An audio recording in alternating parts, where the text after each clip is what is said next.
I think that the answer to your question is there are other options, and the onus on us is to explore these options and determine which capabilities each technology solution and architecture in many ways is a best fit for the problems that we're trying to solve. So, for example, there are going to be other, distributed database solutions that could be applied in, light of solving these problems.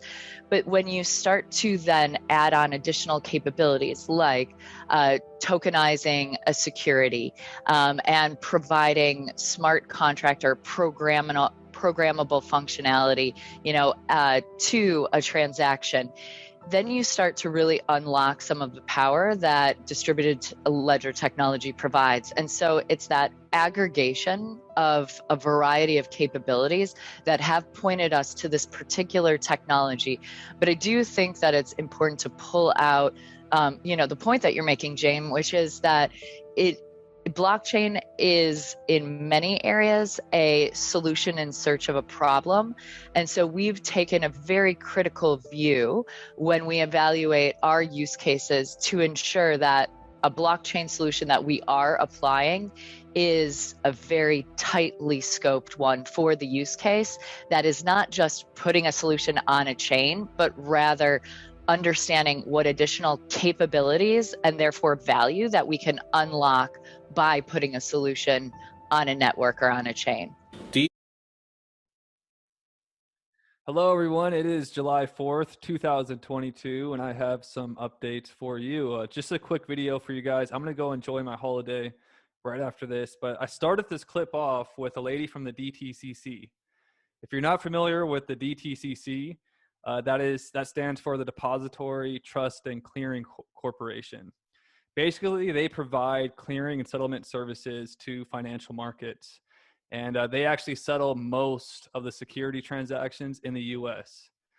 That video, you notice that she mentioned they have determined which technologies work for their goals, and they've been studying the evolution and impact of tokenized securities for years now. And they mentioned that innovation around tokenized securities continue, and they believe, the next phase of innovation more than likely will be led by digitalization, tokenizing value. And they mentioned down below that panelists predict more activity in the issuance of new assets on DLT through tokenization. They believe that is something to be on the lookout for. And now we have this article on July 1st, XRPL blockchain to sort land registry for the government of Colombia.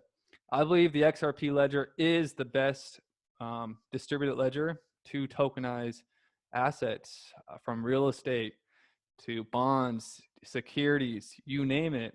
It will be on the XRP ledger. Jeremy Hogan says, sounds boring, but it's actually huge. Hashtag all the land. This is on XRPL to be used for Colombia's land registry. So even Jeremy Hogan is excited about this. Also, we have some new news for the XRP ledger, XLS30. There's a lot of discussion. You guys should look this up to bring automated market makers to the network. David Schwartz calls this his secret sauce. So XRP ledger continues to build, develop, add new features, and I believe XRP ledger will trigger the next bull cycle. So I'll leave this thread in the description below.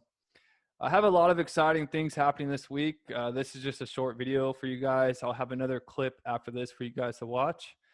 But expect a lot of, really exciting guests to join me this week and next week for the Zen Lounge. I got some really exciting projects coming on to join the daily talk. And I got some really cool people joining me. So I'm not going to reveal anything yet. I'm still working on the schedule. But stay tuned this week. I got some exciting content for you guys. Everybody, thank you for supporting this channel. Enjoy your 4th of July, and peace. Most do not understand the innovative technologies of distributed ledger technologies. I'm here to educate. Most seem to think the tokenization of assets is the real innovation. And they would be correct, but for the wrong reasons. Most think that the exchange of currency online is the end goal. I'm here to tell you it's not. The tokenization of securities, properties, Commodities, currency, debt, and any derivative contract is a life-changing innovation, but most seem to be fixated on money. In the future, all exchange of value will run on global distributed ledgers. But of course anyone in crypto will tell you this, but will they tell you why? No, they won't, because most don't know why. In the current global cooperation between corporations, states, and users, there is a lot of friction. This friction makes doing trade risky and expensive, and entirely based on the economic conditions set before the age of the internet. With all this in mind, when a large global corporation like Amazon or Google conduct business in multiple countries, they essentially need their own proprietary payment network in each country, which is expensive, but this is nothing in comparison to stock and commodity trade. When a stock or commodity is traded by a broker, the broker needs to provide the liquidity needed to facilitate the trade. If the liquidity is not there, this could lead to a market meltdown due to people who otherwise would be making trades not being able to, and could crash the markets. This is a problem tenfold for derivatives, futures contracts and bonds. If there aren't enough participants in the market gets volatile, and this is unstable for trade.